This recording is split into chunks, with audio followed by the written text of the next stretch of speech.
नमस्कार मित्रांनो, माझं नाव अक्षय पडळकर. मी सध्या शरद तांदळे सरांचं हे रावण हे पुस्तक वाचतो आहे. या पुस्तकात रामायणाच्या अगोदर असलेला रावण ह्याबद्दल काही गोष्टी दिल्या आहेत. कसा तो तयार झाला, कशी त्याची विचारपद्धती तयार झाली, कसा तो घडला, त्याच्या मागचा ट्रॉमा म्हणू शकतो आपण तो काय होता, ज्याच्यामुळे तो इथपर्यंत पोचला. त्याने लंका कशी उभी केली, ती ती लंका उभी करण्याची आयडिया त्याला कुठून आली, ह्या सगळ्यांच्या गोष्टी ह्याच्यात दिल्या. त्यात अजून एक महत्त्वाची गोष्ट म्हणजे ह्याच्यात सगळ्यात इंटरेस्टिंग भाग म्हणजे मला असा वाटलेला, जेव्हा रावण सीतेला अपहरण करून लंकेत आणतो त्यावेळेस त्यांच्यात आणि मंदोदरीमध्ये जे संवाद झाला आहे तो खूप सुंदर पद्धतीने ह्याच्यात मांडला गेलेला आहे.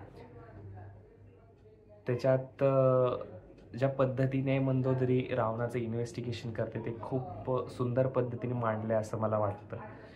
त्यासाठी नक्की हे पुस्तक एकदा तुम्ही वाचलं पाहिजे. खूप सुंदर असं पुस्तक आहे.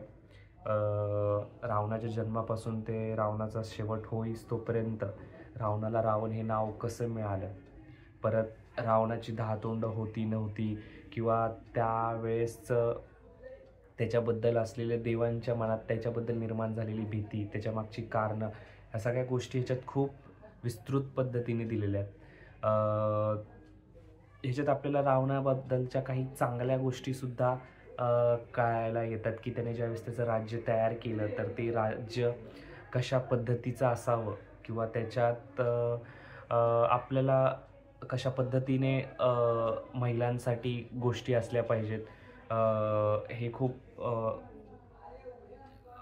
जाणीवपूर्वक लेखकाने ह्याच्यात मांडलं आहे. रावणाची आपल्याला एक बाजू ही दिसते की त्याने सीतेचं अपहरण केलं, पण दुसऱ्या बाजूला त्याची अशी मतं होती की त्याच्या बहिणीला म्हणजे शर्पणुकाला न्याय मिळाला पाहिजे. हे दुस्वभावी त्याचं वर्तन ह्या पुस्तकात खूप चांगल्या पद्धतीने मांडलं आहे. ते शेवटी हे पुस्तक तुम्ही एकदा नक्की वाचलं पाहिजे आणि धन्यवाद.